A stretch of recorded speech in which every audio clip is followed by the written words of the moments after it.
candidato presidencial Andrés Manuel López Obrador y que ratificó como presidente electo en el sentido de abrir una serie, promover la realización de una serie de foros en el país. Silencio, por favor. Promover una serie de foros en el país con el propósito de recoger las propuestas de las víctimas para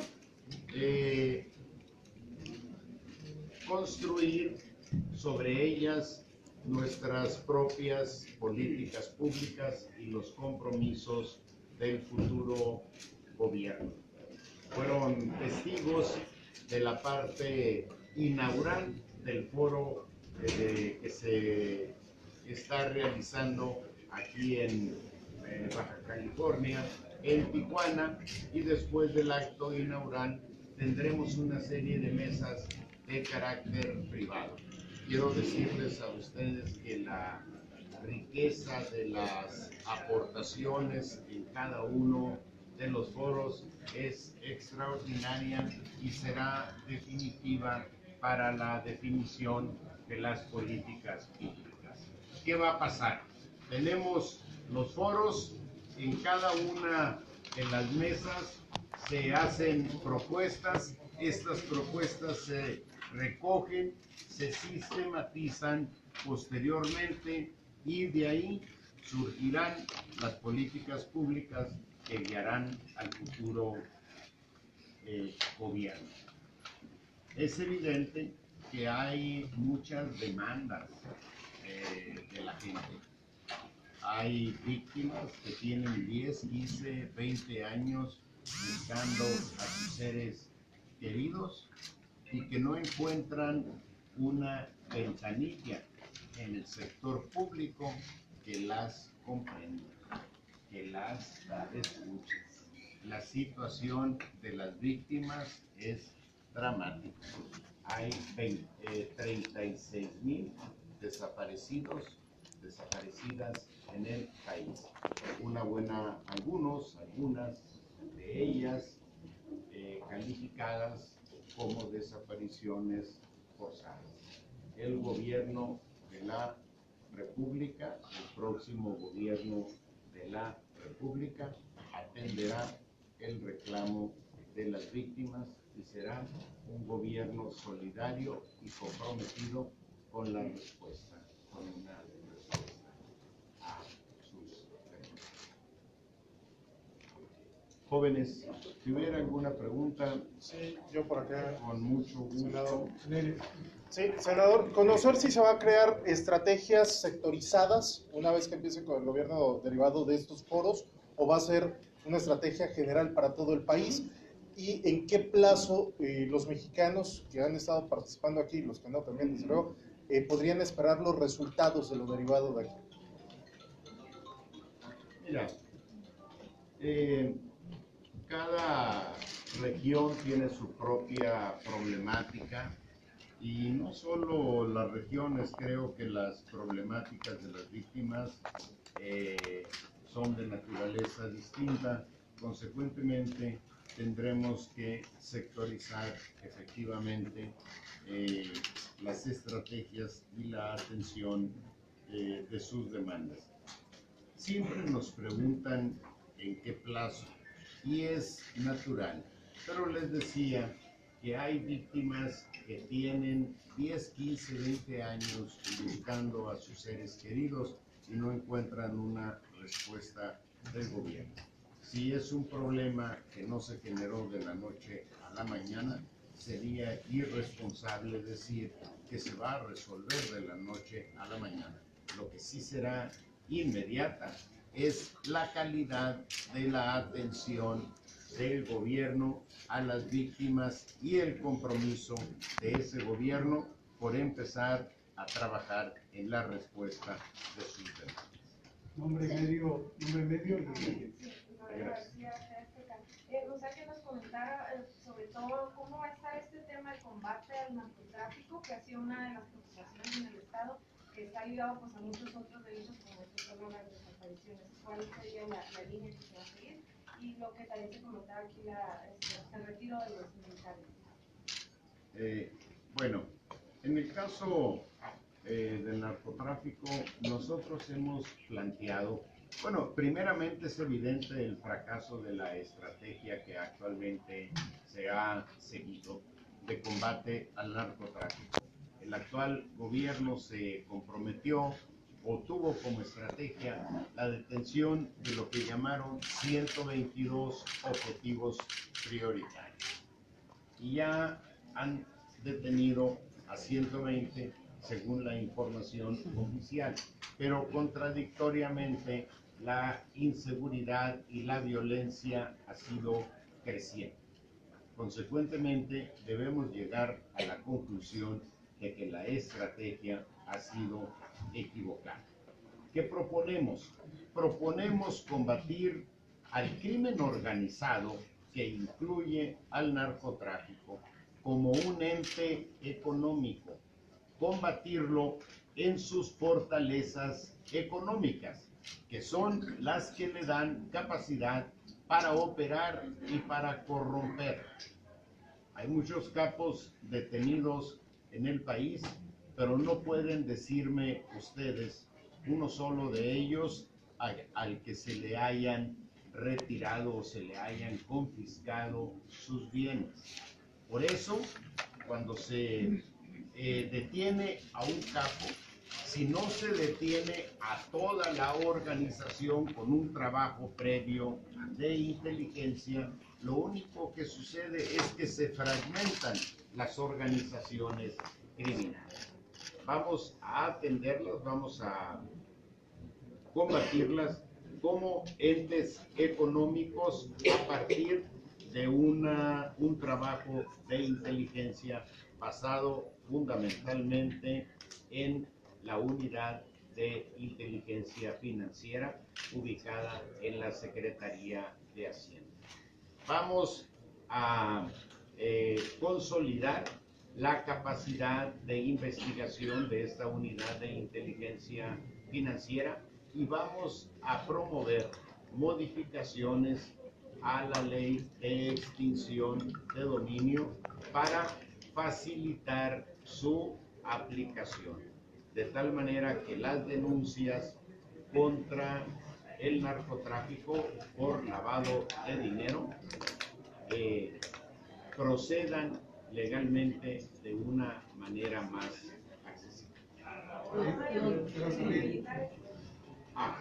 Bueno, el problema de los militares lo hemos dicho, tal como lo establece la Constitución, la seguridad pública es una responsabilidad de naturaleza civil, pero en las actuales circunstancias de emergencia nacional que vive nuestro país, sería irresponsable pensar en un retiro inmediato de las fuerzas militares. Sí está planteada que su presencia sea transitoria y estamos proponiéndonos un retiro paulatino de los militares, de tal manera que en 3 años haya un regreso sensible a los cuarteles y que en la misma dirección podamos entregar el 2024 un país en paz y en tranquilidad, pero al mismo tiempo con los militares en sus cuarteles. Miguel Hernández. A ver, tú, por favor, gracias. ¿Cuál es la organización criminal que más les interesa atacar de esta forma financieramente y qué tan factible es que estos recursos sean precisamente para la reparación del daño de las víctimas?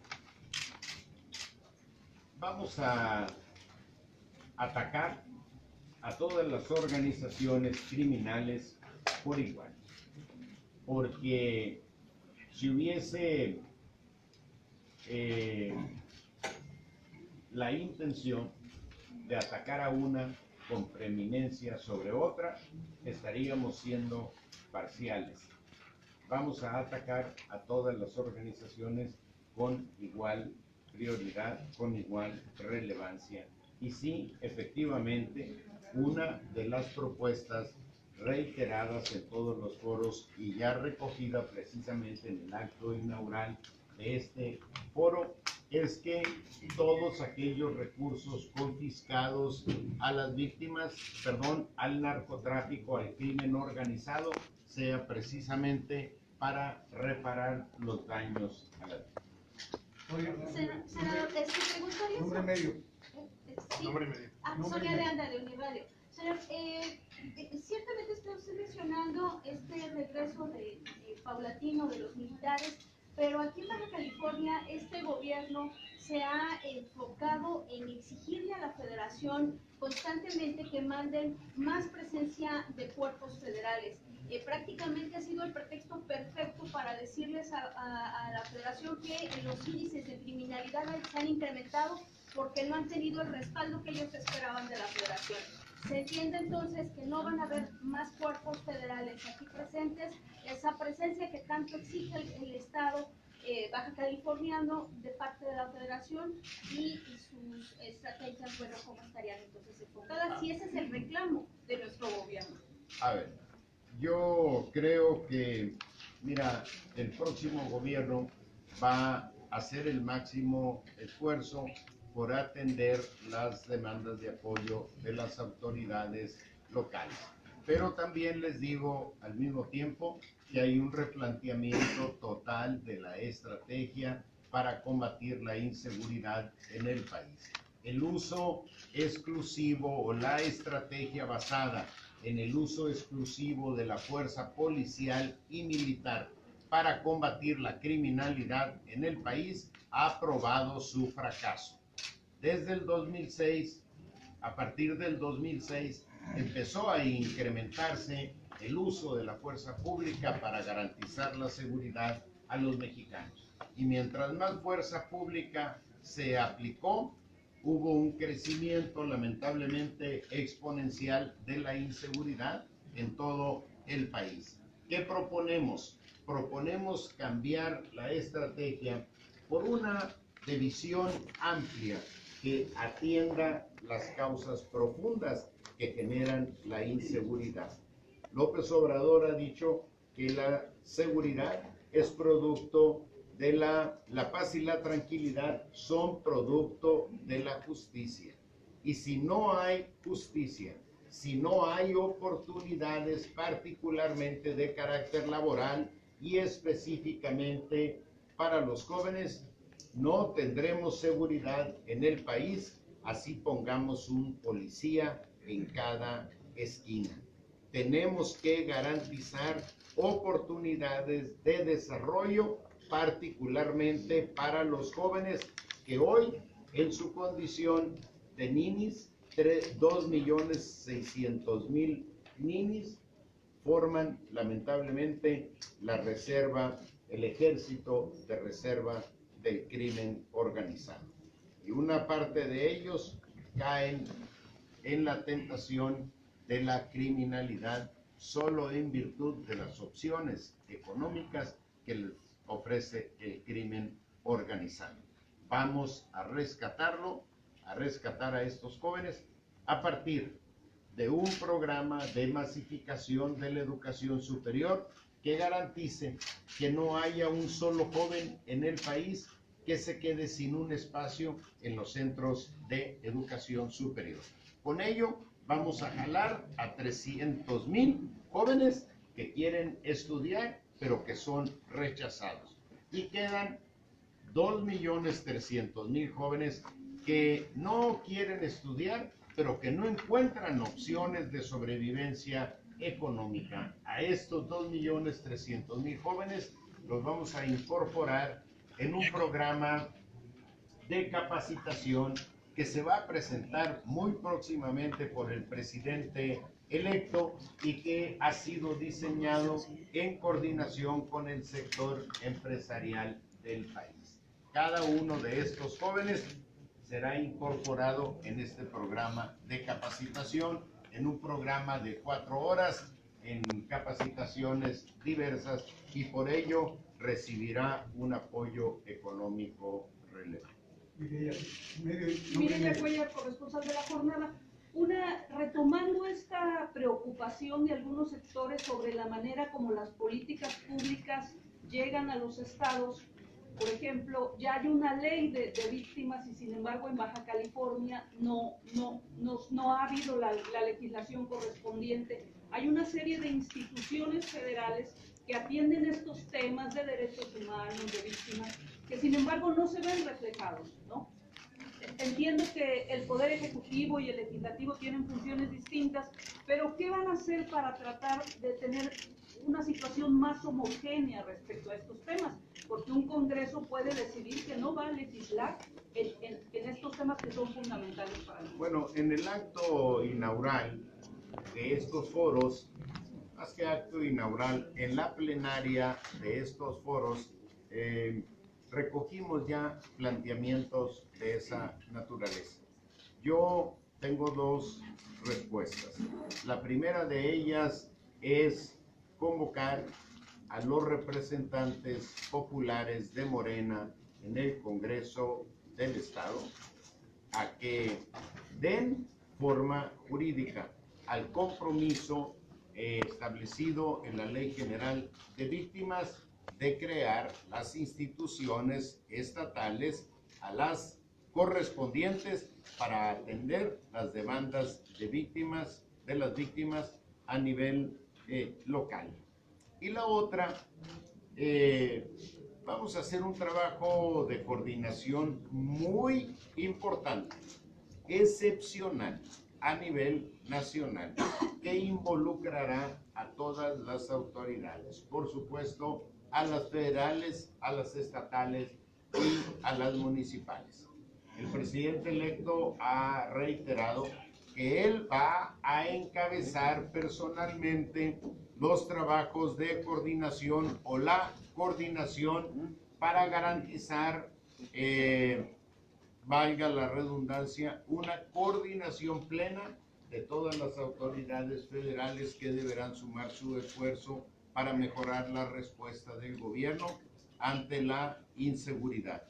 Estas reuniones diarias se llevarán a cabo a las 6 de la mañana en Palacio Nacional y participarán todos los integrantes, los titulares de las dependencias de las secretarías, integrantes del Gabinete de Seguridad, el titular de Defensa, Marina, Gobernación, el secretario de Seguridad y otras cabezas de secretarías. Esas reuniones de coordinación diarias vamos a promover que se realicen también a nivel estatal, encabezadas por las autoridades locales y con la participación de representantes de todas las instancias federales vinculadas con el problema de la inseguridad. Vamos a llevar esa coordinación todavía a reuniones de carácter regional. A lo mejor aquí en el caso de Baja California basta con la reunión estatal y municipales, pero hay estados donde tienen que promoverse reuniones de carácter regional por la dispersión de sus municipios. A lo mejor pudiera ser el caso de Sonora, pero imagínense el caso más típico, el de Oaxaca. Lo importante de esto es que vamos a promover una coordinación muy intensa, muy estrecha entre las autoridades federales, estatales y municipales, para que en la suma de esfuerzos la respuesta del aparato público en su conjunto sea más eficaz ante el problema de la inseguridad. Nombre medio. Juan Guizar, PCN Radio. Bueno, este tipo de foros, las expresiones y manifestaciones que se encuentran son prácticamente las que en todo el país se vienen viendo. Creo por lo tanto que hay una base ya en la información de la sistematización de todas estas inquietudes y sobre todo de los avances que se van a presentar ya una vez que el gobierno esté formalmente establecido. Hay un avance ya en materia de cómo reparar el daño, que es una de las demandas principales, cómo se van a utilizar los recursos del crimen organizado, del narcotráfico, para apoyar la reparación del crimen y otro. El nuevo sistema de justicia penal, que es algo que ha incidido mucho en los supuestos o en los pretextos de que mucho delincuente anda afuera precisamente por la falta de una consistencia en este sistema. No sé si tiene por ahí una. Bueno, son muchas preguntas, pero con mucho gusto. Mira, lo que son similares en todo el país son las demandas de las víctimas por la desatención de los gobiernos en sus distintos niveles. Pero a la hora de irnos a las mesas y recoger sus propuestas, estas tienen matices regionales y sectoriales muy importantes. Consecuentemente, es para nosotros obligado realizar el resto de los foros que están pendientes a lo largo y ancho del país, con el propósito de recibir y enriquecer el diseño de las políticas públicas con los matices de carácter regional, particularmente, que plantean las víctimas. Entonces, estamos, después de la realización de cada uno de los foros, viene de inmediato el propósito de registro, levantamiento y sistematización de las propuestas. Por ejemplo, en el caso aquí de este foro, publicaremos los planteamientos. Pasado mañana estarán en la plataforma digital. Pasado mañana estarán el grueso de las participaciones y en el transcurso de 15 días tendremos ya un trabajo sistematizado que se incorporará a todas las aportaciones ya sistematizadas que se han recogido en los distintos foros ya realizados. ¿Cómo reparar el daño? No solo compartimos la propuesta recogida en diversos foros de que los recursos decomisados al narcotráfico se destinen a la reparación del daño de las víctimas, sino, no es por presumir, creo que somos quienes primeramente lo planteamos de manera pública y es consecuentemente un planteamiento que compartimos a plenitud. El nuevo sistema de justicia penal ha recibido muchas críticas por lo que ha terminado llamándose la famosa puerta giratoria. Por un lado, entran los presuntos criminales y a los 2 o 3 días salen por la otra puerta. Ya lo vimos en la denuncia que se presentó en este problema lamentable en la Universidad Nacional Autónoma de México. Estamos afinando algunas propuestas de carácter jurídico que consoliden la eficacia del nuevo sistema de justicia penal. Creemos que el sistema de justicia penal es adecuado, pero creemos que en este momento es imprescindible promover una serie de cambios jurídicos que mejoren su funcionamiento. ¿Más una pregunta? Gustavo Solís, el Union Tribune. Esta mañana alguien reclamó del nivel de coordinación entre Estados Unidos y el gobierno mexicano para combatir los narcos. ¿Qué piensas de ese nivel de coordinación y cómo cambiarán con el nuevo gobierno? Mira, hay una historia de colaboración entre México y Estados Unidos y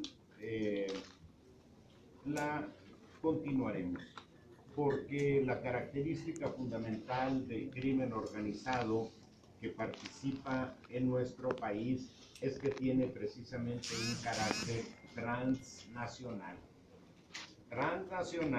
Y una buena parte de él tiene un carácter binacional. Consecuentemente, es imprescindible la suma de esfuerzos entre nuestros dos países para ser más eficaces en el combate a ese crimen organizado. Lo haremos en un plan de corresponsabilidad, de cooperación, pero también de respeto a la soberanía de nuestros respectivos países. Nosotros agregaría que más importante que la colaboración de carácter militar es la cooperación para el desarrollo. Mientras no generemos condiciones socioeconómicas en los lugares en donde la criminalidad es más evidente, no podremos ser exitosos en el combate a la inseguridad. Consecuentemente, en la cooperación entre nuestros dos países es importante reorientar la colaboración de carácter militar a una cooperación para el desarrollo. Yo, ok, Juan Miguel Hernández del Sol de Tijuana. En el caso de la ciudad de Tijuana, ¿qué diagnóstico cuentan? En lo que va del año van más de 1.600 muertes violentas. Quería saber si ya entabló alguna conversación con el gobierno del estado, el gobierno municipal, y qué estrategia implementaría en el caso de la frontera para combatir eso. Mira, el diagnóstico de la inseguridad en Tijuana no es lamentablemente distinto al diagnóstico de la inseguridad en el país. Creo que es innecesario remitirnos a las cifras porque todas ellas indican que la seguridad de Tijuana, como la del país, es una seguridad que se encuentra en ruinas. No gusta a los funcionarios del ámbito de la seguridad esta expresión, pero creo que las cifras nos indican que hay una inseguridad que no hemos conocido en el país desde la etapa de la Revolución Mexicana. ¿Qué tenemos que hacer? El problema es relativamente sencillo. ¿Qué hacer? Es relativamente sencillo. Si ustedes hablan con los expertos en materia de seguridad, aquí hay muchos, se van a encontrar que todos proponen que no hay un gran misterio en lo que hay que hacer para enfrentar la inseguridad. El problema es ¿con quién? Porque todo en la inseguridad nos remite al círculo vicioso de la corrupción que genera impunidad y que a su vez genera inseguridad. Para combatirla tenemos que combatir primeramente la corrupción y es ahí donde me remito a los quienes. Se necesita gente honesta, comprometida para ser eficaz en el combate a la corrupción. Número 2, ¿por qué corrupción? Porque los cuerpos de seguridad, nuestro país está marcado, el aparato público está marcado por una amplísima corrupción, según indicadores de organismos internacionales, particularmente el Banco Mundial. Y esa corrupción que caracteriza al aparato público marca de manera todavía más amplia a los cuerpos de seguridad. Número 1, combatir corrupción. Número 2, vamos a iniciar un programa emergente de capacitación y profesionalización policial para que los policías tengan capacidad para cumplir el rol del primer respondiente que les asigna el nuevo sistema de justicia penal que preguntaba aquí nuestro compañero.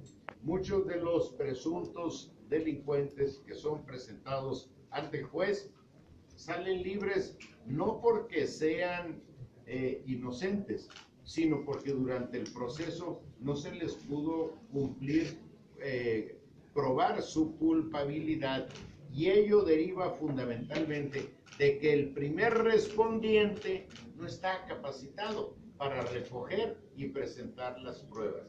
y ese primer respondiente es en el 99% de los casos un policía municipal. La policía más importante para mejorar la seguridad en el país se llama policía municipal. Por eso nuestros esfuerzos de capacitación y profesionalización se centrarán en apoyar a las policías municipales. Y otro problema es mejorar las condiciones de los integrantes de los cuerpos de seguridad. Hay policías en el país que ganan 2.900 pesos mensuales. Consecuentemente, tenemos que mejorar las condiciones socioeconómicas para hacer atractiva la incorporación de un ciudadano, de una ciudadana a los cuerpos de seguridad. Vamos a hacer un esfuerzo muy importante. Yo digo que así como vamos a ajustar tuercas en serio en el combate a la corrupción en los cuerpos de seguridad, vamos a ser unos aliados históricos como gobierno, aliados históricos para mejorar sus condiciones socioeconómicas. De tal manera, son tres medidas, son tres iniciativas las que ahorita he planteado de una estrategia de 10. De tal manera que en el conjunto de todas estas iniciativas podamos crear una auténtica carrera policial. Imagínense ustedes que un policía de crucero aspire razonablemente a ser el comisionado de la Policía Federal, comisionado nacional de la Policía Federal, en un proceso de ascensos como sucede en el ejército. La ventaja que tiene el ejército es que ahí nadie se ha brincado un escalón para llegar a donde está. Esto significa que hay una auténtica carrera militar. Y eso es lo que queremos lograr en la policía, una auténtica carrera policial, y que cualquier integrante de la policía pueda aspirar razonablemente a pertenecer a una digna clase media, como sucede en cualquier país del mundo que tiene una buena seguridad. Y ya nos vamos a las mesas, ¿no? Sí, claro, Una pregunta. Vivi. Y yo quisiera ver si me comenta el señor licenciado si se tiene contemplada por parte de su conclusión secretario alguna estrategia para combatir las agresiones y los crímenes que se cometen en contra de periodistas en varias partes de la República Mexicana, también en California, se han llevado a cabo algunos crímenes. Yo quisiera saber, porque no he escuchado nada por parte de este gobierno que se tenga contemplada alguna estrategia como la que para detener a los responsables de estos crímenes y también, bueno, que cesen las agresiones a la prensa. Las agresiones a la prensa, como los feminicidios, se han incrementado lamentablemente en el país. Primeramente, para mejorar la seguridad de los periodistas, tenemos que mejorar primeramente, no exclusivamente, la seguridad en el país. Dado el carácter riesgoso de la actividad de los periodistas por las denuncias que hacen con frecuencia contra el crimen organizado, requieren una atención, un protocolo especial para garantizar su seguridad. Nuestra propuesta es que debemos revisar para perfeccionar, mejorar el protocolo de seguridad a periodistas que existe ya actualmente en el gobierno federal. Y número 2, atender de inmediato y en mejores condiciones la demanda de seguridad que haga algún periodista en virtud de los riesgos que personalmente perciba para el desempeño, para su desempeño periodístico. Gracias, jóvenes. Quisiera saber si Genaro García Luna va a formar parte del gabinete. Eso queda ahí un video donde habla la posibilidad de que pueda ser parte de seguridad o de algún área de la nueva administración. No estoy enterado de ninguna posibilidad de esa naturaleza. Él ya tuvo una responsabilidad en el gobierno federal vinculada con la seguridad y puedo adelantar que no compartimos en lo más mínimo su estrategia. Gracias. Gracias. Por acá. La situación es muy diferente a la del resto del país, pero no hay municipios que tengan muchos homicidios en la ciudad. No, me refiero. No. Me refiero al carácter dramático de la inseguridad y por supuesto Tijuana